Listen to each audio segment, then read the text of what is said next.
¿Qué tal, mis estimados herejes? Bienvenidos a Herejes, el podcast, un espacio para conocer y discutir tópicos históricos, científicos, filosóficos, de actualidad y cultura popular desde el pensamiento crítico y la evidencia disponible, intentando siempre encontrar el humor y el punto medio. Amigos, les tenía algo preparado que había escrito yo desde el fondo de mi corazón, pero se me acaba de prohibir decirlo. He sido víctima de la censura del señor Vasco. No tienes madre, güey. Pero si no sabemos ni qué ibas a decir, boludo, ¿cómo te vamos a prohibir? No, aún así fui censurado. Ni modo. Yo soy Bobby y les voy a presentar a mis coanfitriones, comenzando por el censurador Alejandro Vázquez Espilicueta, el Vasco. No voy a hablar hasta que no digas lo que ibas a decir. No voy a hablar. No, es una estupidez. Nada más quería hacer la broma. No, yo estoy muy contento porque y muy preocupado a la vez. Es un tema difícil el que vamos a hablar hoy. Es un tema difícil porque incluso quienes se declaran agnósticos o alejados de la iglesia, medio que lo aman al personaje que vamos a nombrar hoy. Sí. Como en su momento Juan Pablo, ¿no? Es exactamente un fenómeno Juan sea, Pablo. Durán está spoileando lo que no se tenía que spoilear. Es un personaje... ¿sí? No. Es un personaje... Igual la gente va a leer el título del episodio. Es Podimo, boludo. Si bueno, pero es que saben leer. Yo acabo de aprender que hay muchas personas que están haciendo un maratón o que van en el auto o lo que sea y que cuando pasa de un episodio a otro no leen el título. Bueno, yo lo único que voy a decir es prepárense para que no les guste lo que vamos a decir. Se lo voy a dedicar a mi madre, que nunca en su vida fue creyente, pero es profundamente chauvinista. Entonces ama a este sujeto solamente porque es compatriota, lo ama. Ya hay más pistas. Hay pistas porque ya entonces sabemos que es alguien de Argentina. Prepárense para darse cuenta que la verdad es más de lo mismo, este sujeto. Y nada, eso, quiero en el plano personal quiero decirles que el domingo voy a ver a mi amigo Gaby, que falleció Carlos, y estoy muy contento de poder darle un abrazo, así que lo quiero saludar, nada más. Muy bien, dale un abrazo de nuestra parte y dile así que será. Lo queremos mucho. Así va a ser. O sea que si es de nuestra parte va a ser un abrazo con un pequeño arrimón. Sí, con una tocada de culito. Okay. Sí, a huevo. Muy bien. Pues sí, mucho cariño de nuestra parte. Y bueno, continuemos. Mi querido censurador Vasco te va a presentar entonces al Spike Spiegel de Cowboy Bebop, llamado Herejes el podcast.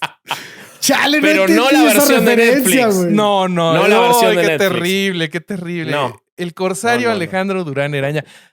Mi querido Durán, si no has visto Cowboy Bebop, Cowboy, no estás viviendo bien. La iba a ver, pero dije, voy a ver el día de la marmota y luego, como no me decidí en cuál, no vi ninguna de las dos. Güey.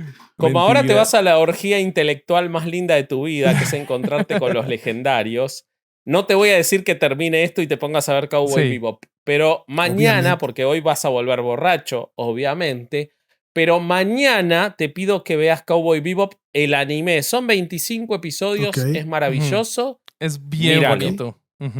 Muy bien. Y te va a dar chiste, entonces, te va a dar risa entonces el chiste que hice. Sí, quiero que sepas que te eligió al mejor personaje. El mejor. Bobby siempre elige el mejor personaje. A veces fallo. Por eso lo amo. Bueno, entonces no te amo. ¿Al personaje que escogí o a mí? ¿Sí?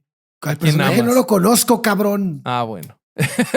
Está bien. Ya cuando lo veas, espero que te dé orgullito. Que dices, mira, qué bonito y qué. Yo a veces siento que Alejandro vivía en el monte y tiene muy poco conocimiento de la cultura muy popular. Cabrón. Es impresionante. Sí. Güey, muy probablemente tengo más conocimiento que ustedes de música, de música en general. Está bien, ustedes tienen más conocimiento que yo en películas, güey. Pero la cultura popular es lo que vos podés conversar con otra gente. O sea, que vos conozcas de Jethro Tull No vas a poder, no podés tener 11 años e ir al patio de la escuela nueva a la que entraste y decirle, ay, ¿escuchaste Aqualung? Te van a pegar con algo, boludo, con una Güey, carpeta en la cabeza, boludo. Yo tenía amigos, me juntaba con gente que dominaba esos temas, güey. Mentira, no hay chicos de 11 años que escuchen Aqualung. Mis boludo. A los güey, 11 años no hay yo, nadie. yo a los 12 años me juntaba en casa de un cabrón que yo le mando un saludo ahorita, David Checaiván, el guayabo. Que nos juntábamos a escuchar a Van Halen, cabrón. No, pero estás hablando de Checa Ivans. No son gente normal. Le mando Es un la saludo excepción. a Gerardo, mi querido amigo. No son gente normal, boludo. No son gente normal. Bueno, con esa gente me juntaba yo, güey. Claro. Bueno, ahí estuvo el Bueno, error táctico entonces. Pero bueno, Arranquemos. ¿qué nos ibas a leer, Vasco? Algo traías preparado. Yo les voy a leer una carta y ustedes quiero que la juzguen, ¿de acuerdo? Okay, Esta venga. carta fue escrita por un arzobispo a los 4 monasterios más grandes de Buenos Aires en el año 2010 en el marco de la posible aprobación de la ley de matrimonio igualitario, es decir, de una ampliación de derechos para la población. Yo se las leo Okay. y ustedes juzgan qué tipo de persona escribiría esto, ¿de acuerdo? Muy Teniendo bien. en cuenta que hemos conocido líderes de sectas, filonazis, fascistas, muchas cosas en Herejes el Podcast. Yo les leo la carta, a ver qué opinan ustedes. ¿Qué tipo de persona escribiría esto? ¿Ok? A ver, adelante. En particular esta El podcast se- es tuyo. se la dirigió a las Carmelitas Descalzas el 22 de junio del año 2010. Queridas bien. hermanas, les escribo estas líneas a cada una de ustedes que están en los 4 monasterios de Buenos Aires. El pueblo argentino deberá afrontar en las próximas semanas una situación cuyo resultado puede herir gravemente a la familia. Se trata del proyecto de ley sobre matrimonio de personas del mismo sexo. Aquí está en juego la identidad y la supervivencia de la familia. Si me salgo de rango, Bobby, te pido perdón, pero tiene que ver con la intención que le puso el autor de la carta, ¿no? Claro, claro. No, según yo antes estás Papá, bien. papá, mamá e hijos. Está en juego la vida de tantos niños que serán discriminados de antemano, privándolos de la maduración humana que Dios quiso se diera con un padre y una madre. Está en juego un rechazo frontal a la ley de Dios, grabada además en nuestros corazones. Recuerdo una frase de Santa Teresita cuando habla de su enfermedad de infancia. Dice que la envidia del demonio quiso cobrarse en su familia la entrada al Carmelo de su hermana mayor. Aquí también está la envidia del demonio, por la que entró el pecado en el mundo, que arteramente pretende destruir la imagen de Dios, hombre y mujer que reciben el mandato de crecer, multiplicarse y dominar la tierra. No seamos ingenuos. No se trata de una simple lucha política. Es la pretensión destructiva al plan de Dios. No se trata de un mero proyecto legislativo. Este es solo el instrumento, sino de una movida del padre de la mentira, o sea, el demonio, que pretende confundir y engañar a los hijos de Dios. Jesús nos dice que, para defendernos de este acusador mentiroso, nos enviará el Espíritu de verdad. Hoy la patria, ante esta situación, necesita la asistencia especial del Espíritu Santo para que ponga la luz de la verdad en medio de las tinieblas del error. Necesita de este abogado que nos defienda del encantamiento de tantos sofismas con que se busca justificar este proyecto de ley y que confunden y engañan incluso a personas de buena voluntad. Por eso recurro a ustedes y les pido oración y sacrificio, las 2 armas invencibles que confesaba tener Santa Teresita. Clamen al Señor para que envíe su espíritu a los senadores que han de dar su voto, separación de Iglesia y el Estado divina. Que no lo hagan movidos por el error o por situaciones de coyuntura, sino según lo que la ley natural y la ley de Dios les señala. Pidan por ellos, por sus familias, que el Señor los visite, los fortalezca y consuele. Pidan para que ellos hagan un gran bien a la patria. El proyecto de ley se tratará en el Senado después del 13 de julio. Spoiler alert, por suerte se aprobó en tu cara, autor de esta carta.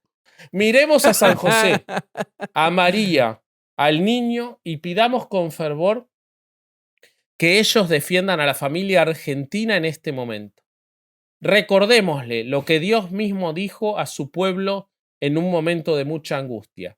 Esta guerra no es vuestra, sino de Dios.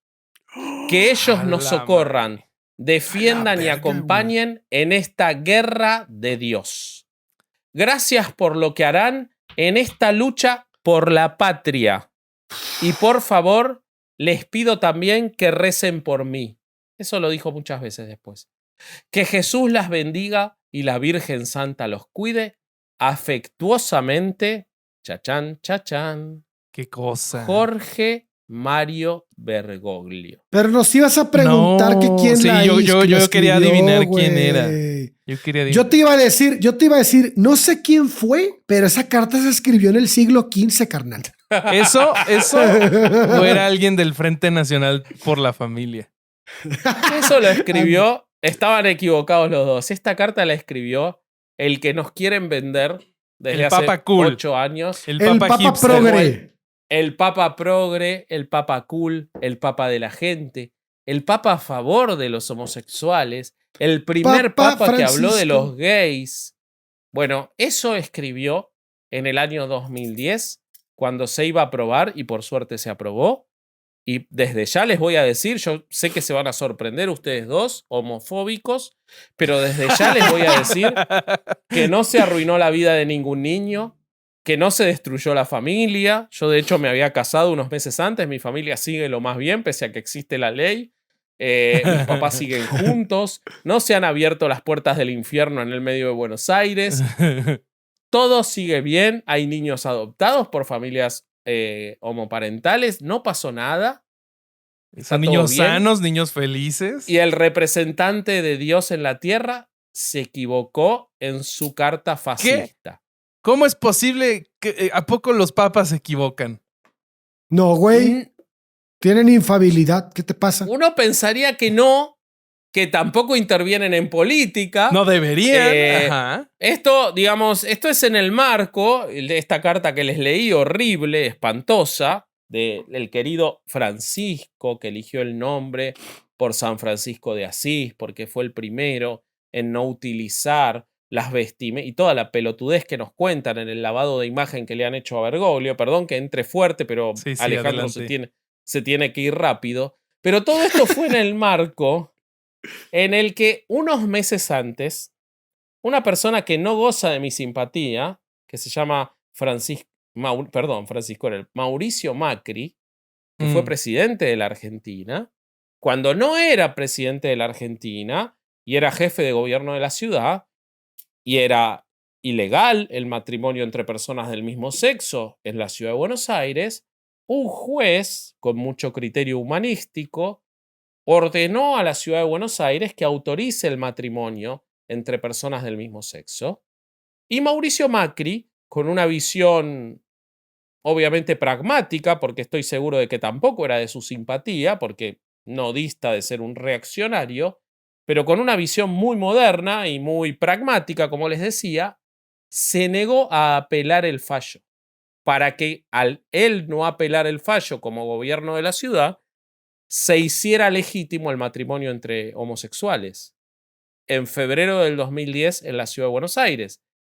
Ante esto, el entonces cardenal de la ciudad de Buenos Aires, arzobispo, de la ciudad de Buenos Aires, Jorge Mario Bergoglio, hoy el Papa de los pobres y del progresismo, le envió una carta diciéndole, interviniendo en política, que el Poder Ejecutivo de la Ciudad de Buenos Aires es el garante de la legalidad de la ciudad y que entonces el jefe de gobierno de la ciudad, a través del Ministerio Público, tiene la obligación de apelar el fallo. O sea, le estaba diciendo lo que tenía que hacer, porque no podía permitir el matrimonio entre homosexuales.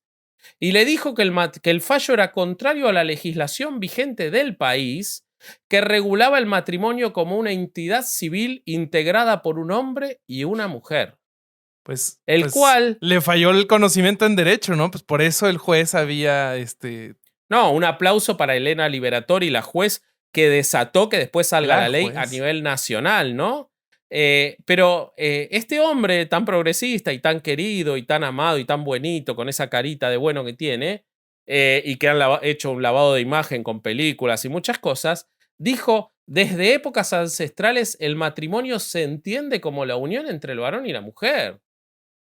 Y que entonces el jefe de gobierno de la ciudad estaba obligado a apelar ese fallo, y no solo eso, sino que después este sujeto se transformó en papa y le negó prácticamente el saludo al después presidente de la nación, un tipo detestable como es Mauricio Macri, pero demostró su directa intervención en la política argentina porque le caía mal porque había permitido el matrimonio. Después le cayó peor cuando puso en diputados el aborto, ¿no? Pero eso ya siendo papa. Pero entonces yo quería, antes de que Bobby nos presente al protagonista de nuestro episodio, contarles lo que es este sujeto, porque desde ya me fue muy difícil encontrar esta carta, quiero que lo sepan, no es fácil. Ahorita platicaremos sobre qué tan fácil o difícil es encontrar lo que ha hecho este señor, pero sí es un punto en el que nos tenemos que detener tantito. Pero bueno, quería contarles eso para empezar, ¿no? Oye, pues pero está buenísimo lo que está diciendo Vasco, porque mucho de lo que vamos a hablar hoy, ahorita me voy a adelantar tantito, nada más para hacer una precisión, es que la gente tiene que entender que está bien cambiar de opinión, güey. O sea, está bien que pasen los años y ya no opines igual porque tuviste conocimientos distintos, porque tienes vivencias distintas, porque razonaste cosas que no habías razonado. Pero la gente tiene que entender que el cambio de postura del Papa es un pedo ideológico, es un pedo político. Uh-huh. Es un pedo en donde el Vaticano te dice, vas a seguir esta agenda porque es la que funciona. Porque si nos vamos para atrás y recordamos a Juan Pablo cuando, yo no estaba cuando él entró, pero si te pones a analizar y a revisar todos los documentos, él entró igual, como un papa progresivo, como un papa con yo traigo todas las ideas nuevas y que la versión beta del papa cool. Y al final resulta ser la misma mierda como todos lo vimos con Juan Pablo, cabrón. O sea, uh-huh. Pero te voy a agregar algo al papa, puede ser que hoy, porque realmente a nadie le interesa atacar a Bergoglio como ser humano, sino como entidad, como papa. Claro. Uh-huh. Lo eligieron pensando estas cosas, porque lo eligieron en 2013. Claro, y esto fue en 2010. Sí. Y yo estoy de acuerdo en que todos podemos cambiar de opinión. De hecho, estamos obligados a cambiar de opinión si obtenemos nueva información. Sí. Pero estamos hablando de una persona de 70 años cuando dijo lo que dijo, no de 20. Sí. O sea, tenía una historia de construcción intelectual posible para llegar a otras conclusiones. Entonces, todo da a entender que más es una posición política que una identidad ideológica real, cualquiera de las dos. Uh-huh. Pero bueno, ¿quién es este señor, Bobby? Bueno, pues miren, este señor, el protagonista de hoy, Jorge Mario Bergoglio, nace en el barrio porteño de Flores, siendo el mayor de 5 hijos. Se gradúa como técnico químico. Después de eso estuvo trabajando en un laboratorio que se llama Hiketier Bachmann. También un dato curioso, por una enfermedad se le tuvo que extirpar una porción de un pulmón, pero los médicos dijeron que no era grave y que podía seguir su vida normal. A los 21 años decide convertirse en sacerdote e ingresa en el seminario del barrio Villa Devoto y al noviciario de la Compañía de Jesús, de la cual tenemos ya un episodio, entonces vayan a verlo, que son los jesuitas. Fue profesor de literatura y psicología en el Colegio de la Inmaculada de Santa Fe. Cursó estudios de teología en la Facultad de Teología del Colegio Máximo de San José. Después fue nombrado provincial de los jesuitas argentinos. Sostuvo el cargo hasta 1979. Fue consagrado arzobispo en 1992 en la Catedral de Buenos Aires. Y después, algo que encontré que está bastante curioso es que en 2005, en el cónclave para elegir al sucesor de Juan Pablo II, obtuvo 40 de los 77 votos necesarios para ser elegido papa. Pero no sabía eso. hay un rumor que dice que el mismo Bergoglio, que competía en número de votos con Ratzinger, durante la elección, le pidió a los otros cardenales que no votaran por él. Lo que se supone resultó en la elección de Ratzinger. Ratzinger. Y, pero años después, a las 19:06 del 13 de marzo de 2013, en la quinta ronda de votación del segundo día del cónclave, el cardenal Bergoglio fue elegido sucesor de Benedicto XVI y se convirtió en el Papa Francisco. De este señor vamos a hablar. Muy bien. Está curioso ese dato, ¿no? Y como que, o sea, siento que te da una miradita por una ventana de lo que es realmente este personaje, porque si de verdad estaba de acuerdo con que Benedicto XVI fuera papa, como que sí, va Quizá por la le misma. quería escapar él a la responsabilidad, ¿no? No debe ser agradable y menos suceder a un tipo como Juan Pablo II, imagínate lo que tenés que... De hecho, así mal le fue a Ratzinger, ¿no? Yo creo que por la situación del momento en la que se encontraba, recuerden que Juan Pablo dejó una mierda en la iglesia, güey, por todo lo que salió de los casos de pederastia. Y además estaba súper metido Ratzinger, porque acuérdense que estaba en la doctrina de la fe cuando estuvo Juan Pablo. Entonces, siento que... ¿En la teología de la liberación? No, la doctrina de la fe, lo que era antes la Santa Inquisición. Disculpa, me hice bolas. Y entonces, yo creo que por ahí va el pedo, ¿no? Porque políticamente estaba a punto de explotar algo más, porque pues, con la salida de Juan Pablo, aunque lo quisieron maquillar con todo lo de que es santo y con toda esta madre, había un pedo grande, güey. Sí. Y la iba a explotar, era un cohete que le iba a explotar en la mano a Ratzinger. Entonces, sí, tengamos en cuenta que Bergoglio es por sobre todas las cosas un político, mucho más que un sacerdote, es un político. Una persona espiritual, ¿no? Su intervención política es permanente y en la Argentina se siente muy fuertemente, lamentablemente, su influencia. Y seguramente no quería agarrar la papa caliente que implicaba suceder a Juan Pablo. Y le quedó a dar ¿cómo se llama? ¿Cuánto es? Dar Sidious, ¿no? Bobby. Que para mí es la característica número uno de quien quiere ser papa, ¿no? O sea, Juan Pablo también era mucho más político que otra cosa. De hecho, el que creo que era menos político ahí era Ratzinger y por eso tronó, güey. Y Juan Pablo I, por eso duró un mes. Bueno, sí, bueno. Lo duraron. Lo jubilaron bien rápido. No, se murió solito, pobrecito, un empacho fue. Sí, le cayó mal la comida. Pobrecito. Escuchen el episodio en Podimo sobre crímenes en el Vaticano, que hay testimonios interesantes al respecto. Si se lo hubieran puesto en el hombro y le sacaban el aire, igual y sobrevivía. Sí. Claro, a mí lo que me impresiona de todo lo que cuenta Bobby son dos cosas. En primer lugar, él nació en el barrio de Flores, Bobby. En Buenos Aires hay un barrio que es Flores y hay otro barrio que es Floresta. ¿Vos sabés la diferencia entre Flores y Floresta? No tengo idea. Te va a alburear, está a punto de alburearte. Claro, esta. Lo veía venir, güey. No puede ser que no lo hayas visto, Bobby. Eres chilango. No, pero más allá de eso... no te permito hablar así de los chilangos. Yo estoy abajo del par en albures. Otros chilangos probablemente se pueden defender. Pero, la hubieran visto venir, venir. Sí. Y yo, pero vos mira, fíjate que... ¡Qué cultural! En tu historia hay un vacío muy, muy, muy fuerte.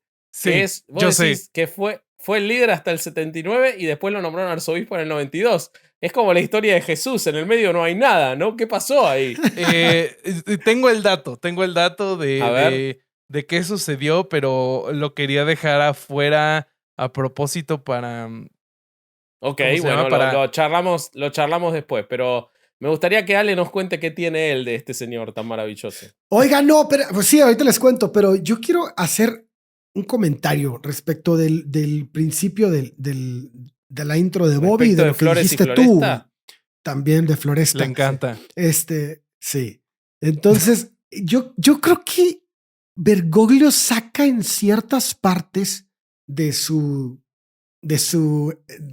reinado, güey, estas características que estás diciendo como la de la carta, Vasco.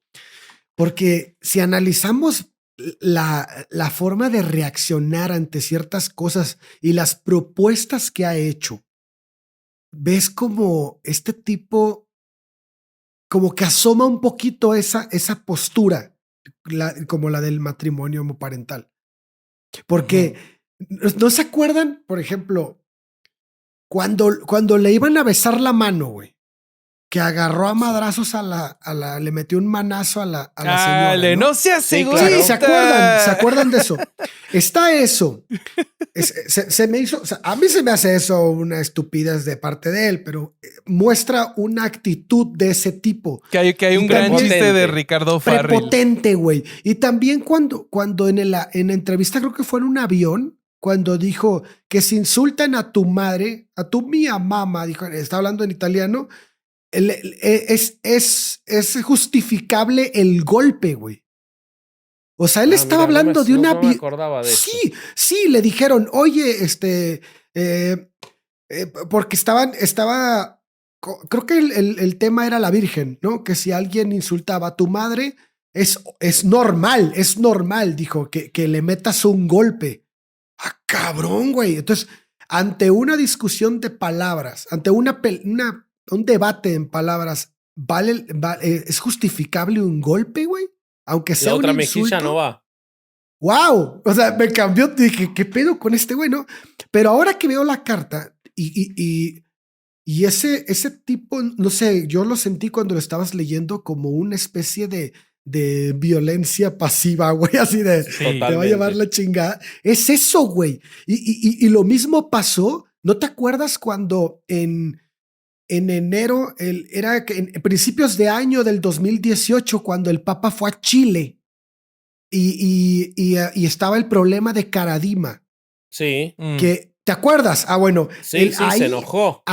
Ajá, pero ¿te acuerdas por qué se enojó? Empezó a decir que eran unos calumniadores aquellos que decían que Juan Barros, que era el obispo en ese tiempo, había protegido a Caradima. Entonces, sí. ¿Cómo puede ser que...? Y les habló muy fuerte, güey, porque dijo, no tienen fundamentos para decir lo que están diciendo. Y los otros decían, pues a mí me violaron, güey, o sea, no sé qué más fundamentos quieres, ¿no, güey?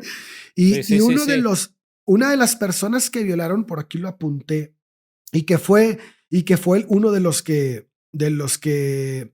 acusó directamente a Juan Barros, fue Juan Carlos Cruz. Juan Carlos Cruz era seminarista y había sufrido abuso sexual. Él en confesión acepta ante un sacerdote que él era homosexual, que él es homosexual. Y entonces después eso va a ser utilizado para manipularlo, para que no hable sobre Juan Barros ni sobre Caradima. Uf. Mira. Entonces él así va y acusa y Francisco le dice, oye, no estés inventando cosas sin fundamentos, ¿no? Después, esto sin contar que a Caradima lo habían acusado por primera vez en 1984. Y del 84 hasta el 2010 violó y acosó sexualmente a muchísimos niños. Uh-huh. Y hasta 2010 fue cuando un tribunal del Vaticano le dijo, ay, ¿sabes qué? Este güey sí es culpable. ¿Y qué pasó con ese sacerdote Caradima? Lo mismo que ha pasado con todos los del Vaticano. Nada. Lo mandan a hacer oración y a vivir una vida fuera. Entonces, y nunca tocan la justicia real, ¿no? Nunca son juzgados realmente. Entonces, cualquiera que venga a decir que este papa es un papa que viene a cambiar las cosas, primero tiene que analizar a cuántos sacerdotes que aún que aún hoy en día están en el Vaticano, escondidos, con cargos de delito sexual en muchos países, ha entregado. ¿A cuántos ha entregado él? Justo, güey, yo me enfoqué para el tema de nuestro querido Bergoglio en investigar cuáles son los logros que tiene o qué cosas ha cambiado. Y creo que esa es la norma. Dentro de todas las cosas porque hay, o sea, no te imaginas la lluvia de artículos, seguro ustedes también lo vieron, de artículos y piezas y exposés y de todo, diciendo qué liberal, qué progresista es. Sí, el papa que viene a cambiar la iglesia. Exacto, pero todos los artículos, la constante es que dicen, Bergoglio dijo esto, Bergoglio expresó tal, pero ninguno es Bergoglio hizo. O sea, totalmente. Incluso en 2014, un oficial de la ONU le pidió al Vaticano que comenzara a entregar a los sacerdotes pederastas a las autoridades, a la policía. Claro, güey. Y busqué una instancia, una de... No hay. No, y no existe. O sea, que el Vaticano entregue a alguien. No. Lo máximo que encontré es que tienen ahora, que creo que en 2020 acaba de salir, si no mal recuerdo, un instructivo. No, ni siquiera es ley canónica ni nada. Es un instructivo que sacó el Vaticano para decirle a los obispos y a los sacerdotes cómo se deben manejar los casos de abuso sexual infantil. Y lo más, o sea, algo que a mí me causó mucho shock es que ni siquiera son para describir lo que son los crímenes contra los niños, sino que se van sobre el mandamiento de la, ¿cómo se llama? Del adulterio. O sea, se van como, no, o sea, es que no hagan esto porque sería adulterio. Y no, pues, o sea, es de los 10 mandamientos. Entonces, o sea, no sé. Se la pasan usando eufemismos para decir lo que tienen, para no aceptar lo que es una violación, ¿no? Sí. Y se acabó, cabrón. Entonces, no, es que respecto a lo que está diciendo Bobby, está muy interesante. Yo no lo había encontrado eso que está diciendo, pero sí encontré que Francisco formó una comisión pontificia para la protección de los niños. Yo te tengo la actualización de esa noticia. Bueno, eso fue en 2014, güey. Ajá. Para 2018, lo único que se había ordenado en esa pinche comisión era la formación de un tribunal vaticano para juzgar a los obispos que no protegen bien a los menores. Para 2018, y creo que hasta 2019, el tribunal todavía no existía, güey. No sé si de hecho, ya en exista. 2016 yo encontré una pieza del Detroit Free Press que dice que para junio 5 el Papa Francisco ya había decidido deshacer la propuesta del tribunal. Ay, o sea, ese tribunal ni siquiera se hizo, güey. No, no se hizo, nunca estuvo en marcha. Yo relativo a eso, ajá. Relativo a eso hay un artículo del New York Times del 2018 escrito por Ross Dulat que se llama El Papa Francisco es muy amado, pero su pontificado podría ser un desastre, que dice lo siguiente. Él habla de cómo lo critican por decir que el Papa es un inútil, ¿no? Y entonces ahora dice, pese a todas las visiones de que el Papa vino a cambiar el Vaticano, sin embargo ahora la vida en el Vaticano es más inestable que bajo Benedicto XVI, con la amenaza de despidos o purgas siempre presente. El poder de ciertas oficinas se ha reducido, la probabilidad de un regaño del Papa es más grande. Los planes de reorganización se han hecho a un lado. Muchos príncipes eclesiásticos tienen más poder con Francisco e incluso los admiradores del Papa bromean sobre la actitud de el próximo año, presente en las discusiones sobre cualquier reforma. Uf. Mientras tanto, la respuesta del Papa al escándalo de abuso sexual, al principio vigorosa, ahora parece en riesgo debido a su propia parcialidad y la corrupción entre sus cercanos. Los últimos meses han sido particularmente desagradables, como decía Alejandro. Durante una visita reciente a Chile, Francisco se la pasó defendiendo vehementemente a un obispo acusado de hacerse de la vista gorda ante el abuso sexual, y además uno de sus principales consejeros, el cardenal hondureño Oscar Rodríguez Madariaga, está acusado de proteger a un obispo que se dice que abusaba de seminaristas, y el mismo Rodríguez enfrenta acusaciones de deshonestidad financiera. Así que el concepto de este papa como un gran reformador, para usar el título de la excelente biografía de 2014 escrita por la periodista inglesa Austin Iverich, realmente no puede fundamentarse en la limpieza del Vaticano. En cambio, las energías reformistas de Francisco se han dirigido a otra parte, hacia dos dramáticas treguas que darían una forma radicalmente nueva a la relación de la Iglesia con las grandes potencias del mundo moderno. Y luego habla de su anticapitalismo y todo lo que le encanta hablar, porque es un político, no es un hombre que tenga ningún interés en la reforma de la fe, ¿no? Sí, pero eso de totalmente. anticapitalismo también hay que ponerle comillas, cabrón, porque siempre utilizan, ahí me genera mucho conflicto en mi cabeza, porque cuando quieren poner a un papa o a una persona, la quieren destacar, generalmente usan políticas de izquierda, güey. Que dices, güey, ¿cuándo la iglesia ha estado con la izquierda, güey? O sea, nunca. O sea, y te quieren vender la idea de políticas de derechos sociales, Pues es lo de la teología, o sea, de la liberación, ¿no? Sí, pero él combatió, por otro lado. Y la teología de la liberación también es una mamada, porque al final es una teología, güey. O sea, finalmente está parte de una creencia, parte de una idea que no tiene ningún fundamento. Por más que lo quieras ver revolucionario a lo que es la idea de la iglesia nunca, a ver, a lo largo de la historia siempre ha sido lo mismo, siempre ha tenido la misma postura. Y cuando puso Juan Pablo, están usando la misma receta que les funcionó con Juan Pablo con Bergoglio, güey. Nada más que Bergoglio saca cosas que Juan Pablo no sacaba, como lo del manotazo a la persona que quería ser tocada por él. Bueno, porque es un cambio de época y no deja de ser argentino, y nosotros somos así, ¿no? Efusivos. Pero sí sabes la historia de ella. Ella tenía problemas de salud en su familia y quería ser tocada por el Papa, porque, a ver, la iglesia te vende la idea de que este cabrón es el vicario de Cristo en la tierra, güey. O sea, no mames. O sea, la raza que cree en eso realmente ve a él una representación del Dios en la tierra. Claro. O sea, y si tú vas a salir a la calle como una representación de Dios en la tierra ante tu gente, pues la gente te va a querer tocar, güey.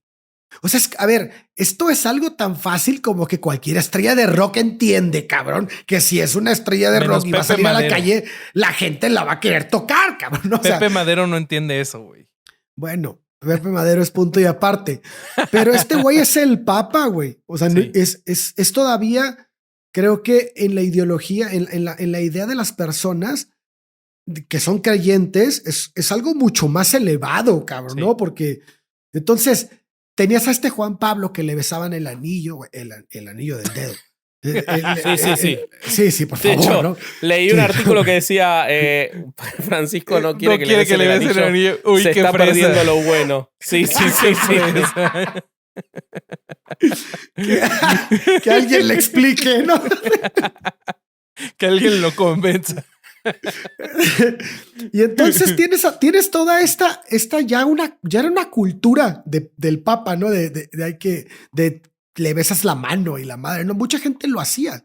Entonces esta gente viene y pues quiere hacer lo mismo, y que recibió pinche zapper pero son Papa. Estupideces, además, es todo cosmética, no hay ningún cambio de fondo, wey. Ni uno. No hay nada, ni uno. Te hablan de que ahora planteó 2 años de encuestas mundiales para realizar la reforma más grande en la historia de la iglesia.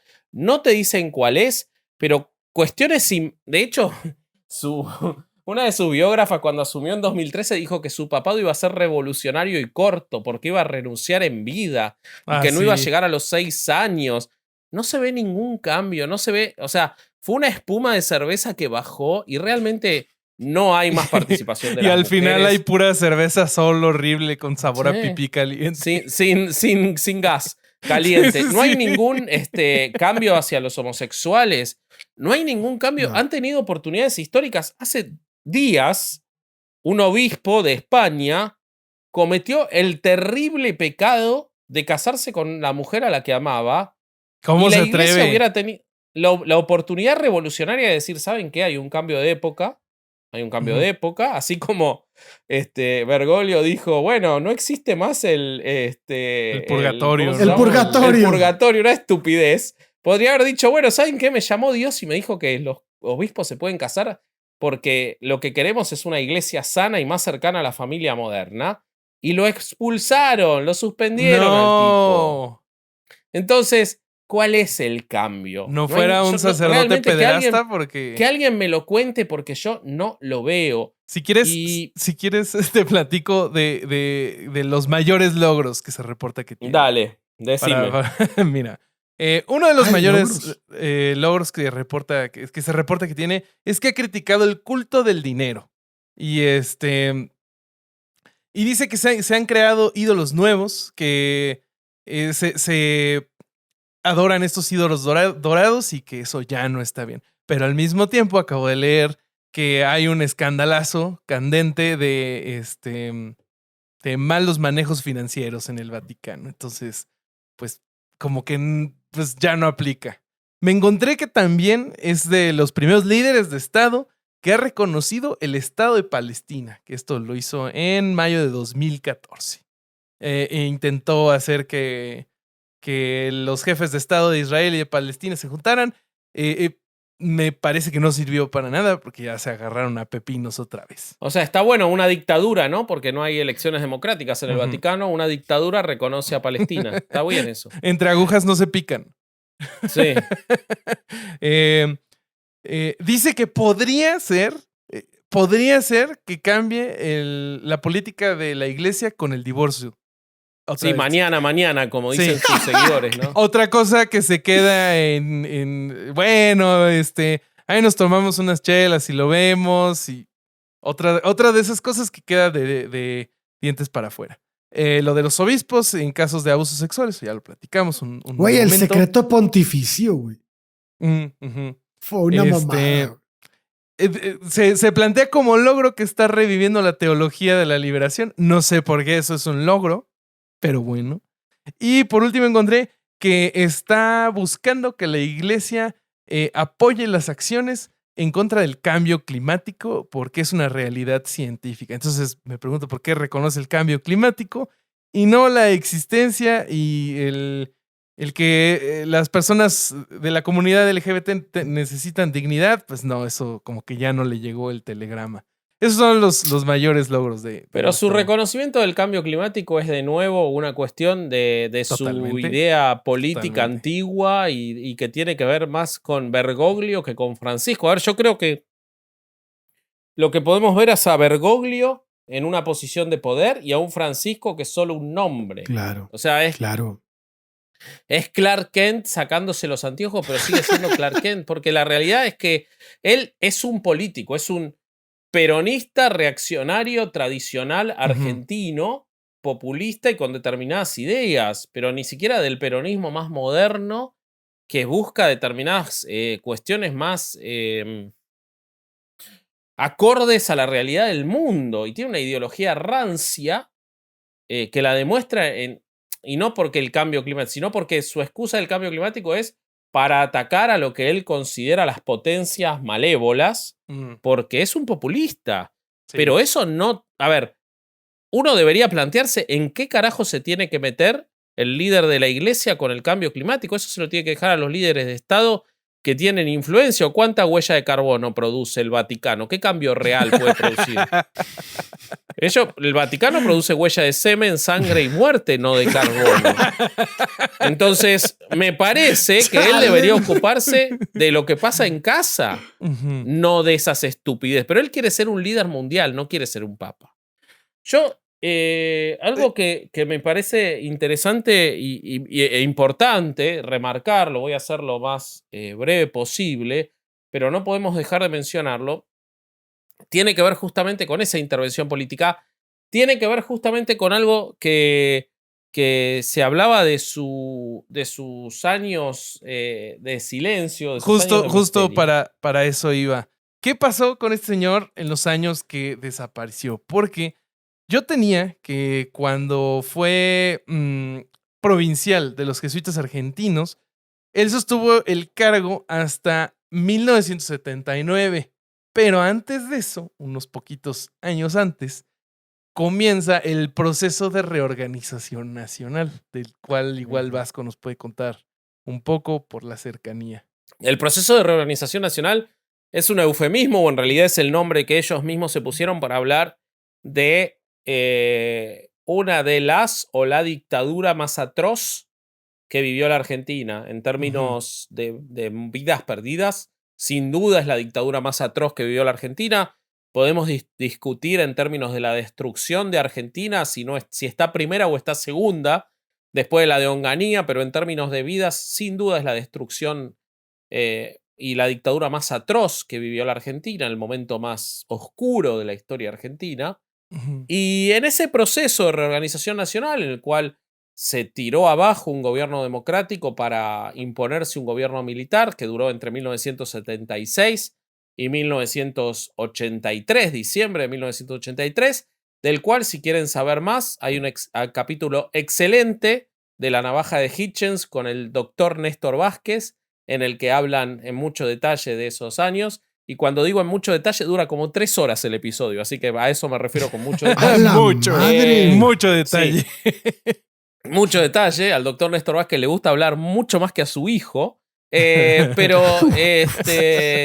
sí, sí, es un montón, es un montón. Pero él era líder provincial de los jesuitas en ese momento, Bergoglio, y durante años, y estoy hablando de muchos años, una persona que solo merece el aplauso en la Argentina y la admiración, llamado Emilio Vignone, Emilio Fermín Mignone, que fue el fundador de la Universidad Nacional de Luján y director muchos años, y fundador de una institución que para quien no sea argentino quizás no representa nada, pero para nosotros es muy importante, o fue muy importante, que es el CELS, el Centro de Estudios Legales y Sociales, una de las instituciones que más se ha dedicado a investigar los crímenes de la dictadura militar y sus consecuencias.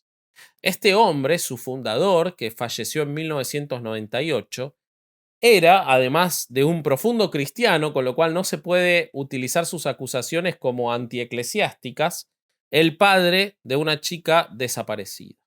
Mm. Y él, que falleció, como decía, en 1998, escribió hasta el agotamiento y hasta su muerte sobre la responsabilidad y la complicidad de Jorge Mario Bergoglio con el gobierno militar para secuestrar a curas jesuitas que se oponían al gobierno. O básicamente y más simple, que le molestaban. Y cuando Alejandro habla de esas formas tan iracundas que tiene Francisco, podemos ver cómo hay testimonios de personas vinculadas con esas desapariciones que incluso dijeron que las formas en las que Bergoglio hablaba con líderes militares respecto de determinados sacerdotes les daban a entender a ellos que les estaba pidiendo que los secuestre y los desaparezca.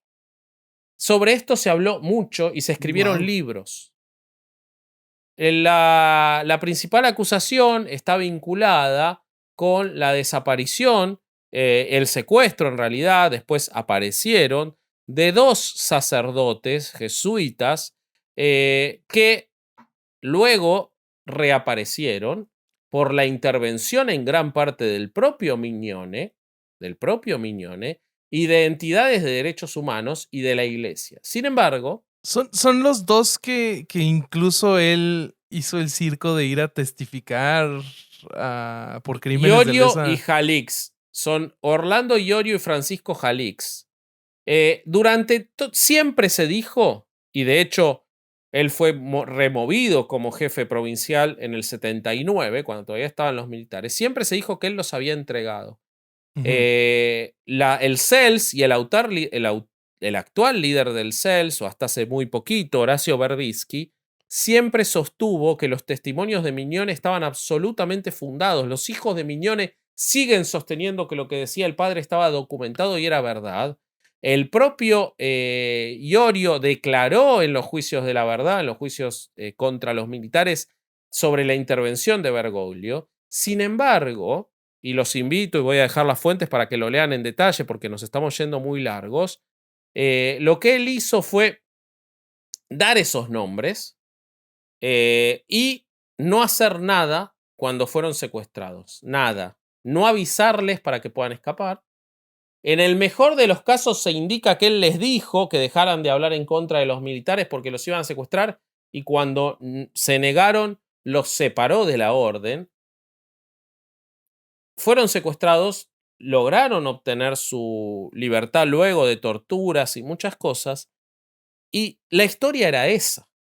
La historia era esa y la documentación apoyaba esa conducta de Bergoglio, que él había participado o por lo menos había permitido el secuestro de sus subordinados y que había dado sus nombres. Sin embargo, a partir de que fue elegido papa, y esto es la constante de Bergoglio, se produjo un lavado de imagen tremendo, ya muerto Mignone, ya muerto uno de los curas desaparecidos, con gente que había asistido a Mignone, como Alicia Olivera, que luego fue nombrada en la Secretaría de Derechos Humanos, diciendo que en realidad no era tan así y que Bergoglio no tenía la importancia suficiente como para poder haber intervenido, y que él los quiso rescatar, y que él tuvo una intervención activa en que fueran rescatados, pero no hay ningún documento que sustente esto. Y lo que sí hay es evidencia de cartas escritas por Bergoglio que desaparecieron cuando fue nombrado papa, y que lo dejaban muy comprometido en su participación respecto de la desaparición, del secuestro de estos dos curas. El propio Iorio, cuando fue nombrado Bergoglio, dijo que todas las defensas que se estaban haciendo por parte de Olivera eran mentira, y que Bergoglio no les había avisado del peligro en ciernes, y que él no tenía ningún motivo para pensar que Bergoglio hubiera hecho algo por su libertad, sino todo lo contrario. Wow. Y eso lo dijo cuando ya era. Entonces, ese lavado de cara que se le ha hecho y que ha sido muy exitoso, porque hoy no se habla de estas circunstancias, no tiene sustento, no hay documentación que sustente la actividad de Bergoglio para intentar rescatar a los curas jesuitas secuestrados por la dictadura militar. Ah, qué fuerte está eso, Qué güey. fuerte. Oigan, si quieren, para concluirle, me gustaría preguntarles, ¿creen que ha sido efectiva la estrategia de la iglesia en este lavado de imagen y poner a este personaje con todos estos malabares mercadológicos y publicitarios para limpiar su imagen, o no ha funcionado? Yo creo que ha funcionado. Ha funcionado para la gente que no se pone a investigar, ¿no? Que es la gran mayoría de la gente que cree en eso, güey. O sea, la gran mayoría de gente que cree en que el que está puesto ahí como papa es prácticamente un Jesucristo en la tierra, o una representación de Jesucristo en la tierra, ni siquiera pierde el tiempo en investigar quién era esa persona antes. Entonces creo que la iglesia el trabajo lo tiene hecho desde antes. O sea, no tiene que hacer mucho más que quitar de las redes todo lo que está diciendo Vasco, que nos fue tan difícil encontrar, porque ustedes que investigaron se dieron cuenta que para encontrar algo malo del Papa actual, o algo que estuviera contradictorio a lo que trata de venderte la iglesia de él, fue difícil encontrar, güey. O sea, lo más gracioso es que encontrar algo bueno, real, es imposible. Exactamente, esa es la otra, ¿no?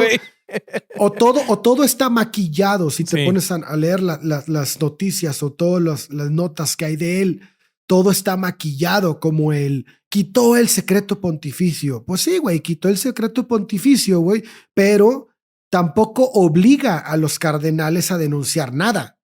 O sea, nada más quitó ese secreto, pero no quitó ninguna no impuso ninguna obligación de denunciar al sacerdote pederasta. Sí. No hizo eso, güey. Entonces, al final es lo mismo, ¿no? O sea, es como un político que está vendiéndote, mira lo que hice y en realidad no hizo nada, cabrón, ¿no? Es como un proselitismo constante. Entonces, creo que sí, la Iglesia Católica es una receta que le ha funcionado desde hace muchísimo tiempo y no va a cambiar.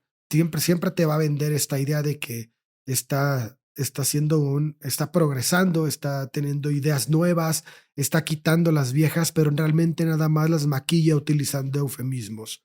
Para mí es eso. Sí, ¿Tú vas? totalmente. Yo estoy convencido de que Bergoglio o Francisco I es un producto del marketing sumamente exitoso. Creo que Ratzinger era anti-marketing. Creo que la iglesia se estaba viendo en una caída de su fe muy fuerte. Lo hemos contado en muchos episodios, el crecimiento de otras entidades y organizaciones. Creo que Francisco trajo mucha gente de vuelta a la iglesia por las razones equivocadas, por un populismo y por una imagen muy simpática y efervescente y latinoamericana, que sabemos hacer eso nosotros. Creo que detrás no hay nada, la evidencia sustenta que detrás no hay nada, los cambios no están. El Opus Dei sigue gozando del mismo poder, él se reúne con Los las autoridades legionarios. mayores del Opus Dei, en los legionarios lo mismo. No hemos visto cambios respecto al tratamiento de las mujeres, más allá de declaraciones. No hemos visto cambios respecto al tratamiento de los homosexuales, más allá de declaraciones. Es un hábil declarante, es un tipo que dice cosas muy lindas, es Con bombo y platillo. un estudioso muy profundo del momento. Él ve una crisis del sistema democrático capitalista que sin duda existe, y él se aprovecha de eso y para eso fue elegido. No tengo ninguna duda de que él fue el reemplazo de Ratzinger carismático que requería la iglesia y fue exitoso. En la Argentina las iglesias se han vuelto a llenar, las iglesias católicas, a partir de este sujeto, pero ni su historia lo sustenta ni su actualidad lo confirma como alguien más que otro producto de la más rancia iglesia católica conservadora. Realmente no hemos visto que nadie, ni siquiera ha tenido la oportunidad con lo de Francia de pedirle a todas las iglesias del mundo que hagan lo mismo, que se auditen, y no lo hizo. Bueno, ha tenido multiplicidad de oportunidades y lo único que hace es ir para donde la corriente geopolítica hoy marca. Entonces me parece que es solamente un producto del marketing, es una Coca-Cola horrible o un Marlboro que te da cáncer, pero que te lo venden lindo, y eso es Francisco, eso es Bergoglio. De acuerdo. Y no es una opinión mía, es lo que sustenta el resultado de sus actos y el resultado de sus antecedentes. Y uno podría pensar, bueno, la gente puede cambiar de opinión, pero realmente su actualidad no difiere de lo que hizo en el pasado en cuanto a seguir la corriente del momento. Eso es lo que es Bergoglio, alguien que sigue la corriente del momento. Y embona perfecto con la política de la iglesia de toda la historia, ¿no? O sea, Totalmente. No ha cambiado en nada. Y sí, totalmente. Pues qué hermoso capítulo, amigos. ¿Qué es esto? Este es el final de la temporada de Podimo, ¿no? Vamos a hacer sorpresa. Este es el ahora final de la segunda temporada de Podimo. Estoy Esperemos triste, que haya güey. muchas más. Yo estoy contento porque empezamos las vacaciones, muchachos. Sí, pero siento que ya no los voy a ver, güey. No, ya no nos vamos a ver. Chingado. Le puedes hablar por teléfono a Vasco. Siempre le puedo hablar por teléfono. No te voy a atender, pero me puedes llamar. Siempre me contestas, pendejo. Sí, siempre te contesto. Eres un gran ser humano por no hacerle caso a tus fobias al teléfono, o no sé qué sea, a tu aversión. Sí, lo quiero más al teléfono solo de lo para que quiero a con mis Ale. fobias. Eso es lo que pasa, sí. Lo puteo, Lo puteo, pero lo atiendo. Sí. Muy bien. Sí. Bueno, pues vámonos, amigos. Fue una bonita temporada, muy productiva, en mi opinión. Ojalá que a nuestros escuchas les haya gustado mucho. Recuerden que nos pueden seguir en redes sociales. Recuerden que ya en enero vuelve el programa habitual. Entonces por allá lo seguiremos viendo. Vamos a ver qué más hacemos con Podimo, prometido. Y ya. Eso es todo. Bueno, ¿dónde nos encuentran, Bobby? En nuestras redes sociales son herejes-el podcast en Instagram, herejesp en Twitter, herejes el podcast en Facebook. Y cada uno de nosotros está como, respectivamente, como vasco.hereje, corsario.hereje y yo soy bobby.hereje. Ahí búsquenos, mándenos sus memes, mándenos sus comentarios. Ahí estaremos al pendiente. Y pues creo que es todo. Entonces, esta temporada de Herejes es un podcast producido exclusiva para Podimo, la principal plataforma de podcasts y audiolibros en español. Y si no queda nada más que agregar, este fue otro viernes de Herejes en Podimo. Vámonos. Ok, Muy bien. adiós. Hasta el próximo Muy viernes bien. que aparezcamos. Bye. Bye bye. I'm looking out to see the art of life is right in front of me inside your smile and